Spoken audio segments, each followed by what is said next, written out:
အားလုံးမင်္ဂလာပါကျွန်တော်တို့ဗန်ကျဲမြို့ကိုသွားနေမှာဖြစ်ပါတယ်ဗန်ကျဲမြို့မှာရှိတဲ့ကျွန်တော်တို့ရဲ့ချစ်ကိုကြီးဟာဗီယက်နမ်မြို့သမီးလေးနဲ့အိမ်တော်ကြတော့သူတို့ရွာကိုကျွန်တော်တို့သွားနေမှာဖြစ်ပါတယ်အခုမနေ့၄နိုင်ရှိပြီပေါ့နော်ကျွန်တော်တို့ခက်စောလေးသွားကြမှာဖြစ်ပါတယ်မိုးလေးမှာသွားရင်ကားလမ်းရမ်းပိတ်ပါတယ်သူတို့ရွာကိုလိုင်းကားနဲ့သွားရင်တော့ကျွန်တော်တို့3 နာရီနီးပါးလောက်ကားစီးရပါတယ်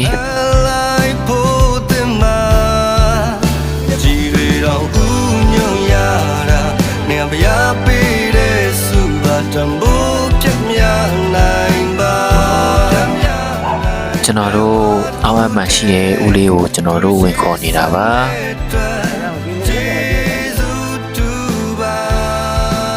ဒီဦးလေးတွေရဲ့ခြံဝဲကတော့ကျေကြီးပဲအပင်မျိုးစုံဒီမှာတော့အုံတင်းတော့သူတို့အဓိကဆက်ပြုတ်တာပေါ့နော်ခုကျွန်တော်တို့ခီးဆက်ကြအောင်ပါပါ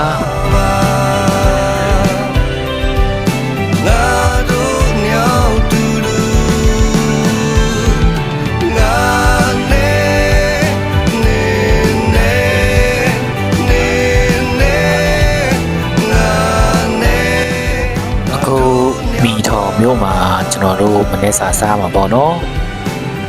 ဒီစားကတော့ဒီမြို့မှာဆိုရင်နာမည်ကြီးတယ်ပေါ့နော်ပြန်လာစားကြိုက်တဲ့လူကတော့ရှယ်ဆွဲလို့ရပါတယ်ပြီးတော့ကျွန်တော်တို့ခီးဆက်ကြမှာပါ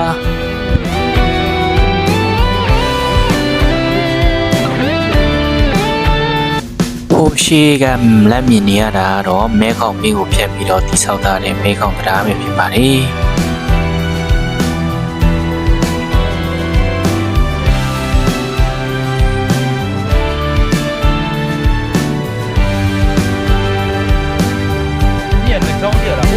ကြောတော့နိုင်လို့မရပါစာပေါင်းမြောက်များစွာရရအလုံးတကူတာကနဝင်းစမီရဲ့ပြုံးမှာငါရဲ့ဘွားသာပုံအလိုက်ဖို့တင်မှာကြည်ရီတော့ဦးညွန်ရတာနေပြပေးတဲ့စုပါတံဘူးပြတ်မြနိုင်ပါ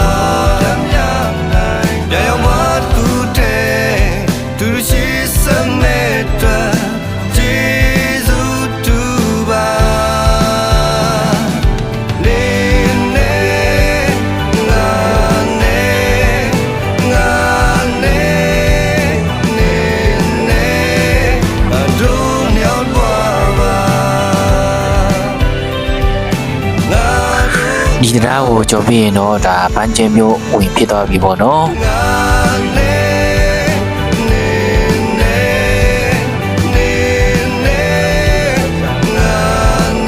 အခုပန်းကျဲမျိုးတွေကိုတော့ဝင်လာပြီပေါ့နော်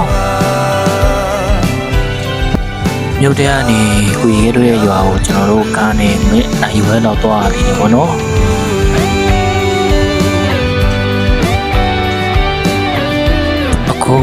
ကိုရဲတို့နေတဲ့ရွာဘက်ကိုသွားနေပြီပေါ့နော်အခုကိုရဲတို့ရွာထဲဝင်တဲ့လမ်းကိုတော့ရောက်ပြီပေါ့နော်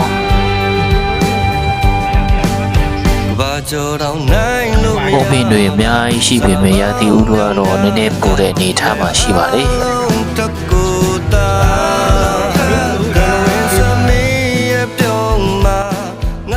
အခုကိုရဲတို့နေတဲ့အိမ်တော့ရောက်ပါပြီခင်ဗျာအခုမြင်နေရတာကတော့ဗီယက်နမ်ရိုးရာမင်္ဂလာဆောင်ပဲဖြစ်ပါတယ်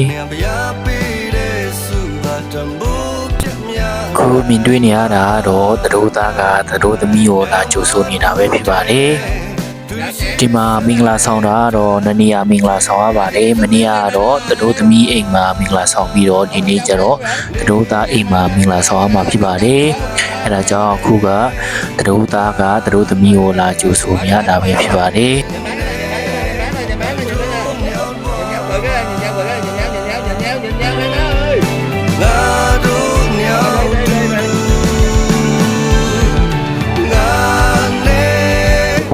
မင်္ဂလာဆောင်တာကဒီနေ့သတို့သားအိမ်မှာမင်္ဂလာဆောင်မှာဖြစ်တဲ့အတွက်ကျွန်တော်တို့သတို့သားအိမ်ကိုလီနဲ့သွားမှာဖြစ်ပါတယ်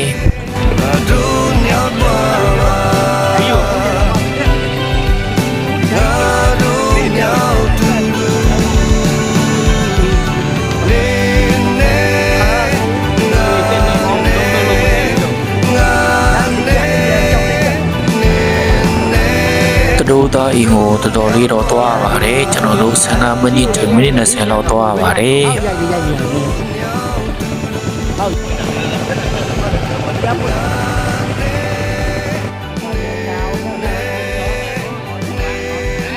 ဒီနည်းလေးပြော ကိုကျွန်တော်တို့လီဘောကနေဆင်းလာပြီပေါ့နော်တို့တိုင်းအိမ်ရောက်တော့မှာပါရောက်ပါပြီခင်ဗျာဒါမင်္ဂလာဆောင်တဲ့တို့တိုင်းအိမ်ကိုရောက်နေပါပြီဒါကတော့သူတို့မင်္ဂလာဆောင်မှာကြွေးတယ်သူတို့ရဲ့ပြည်နယ်အစားအစာပဲဖြစ်ပါတယ်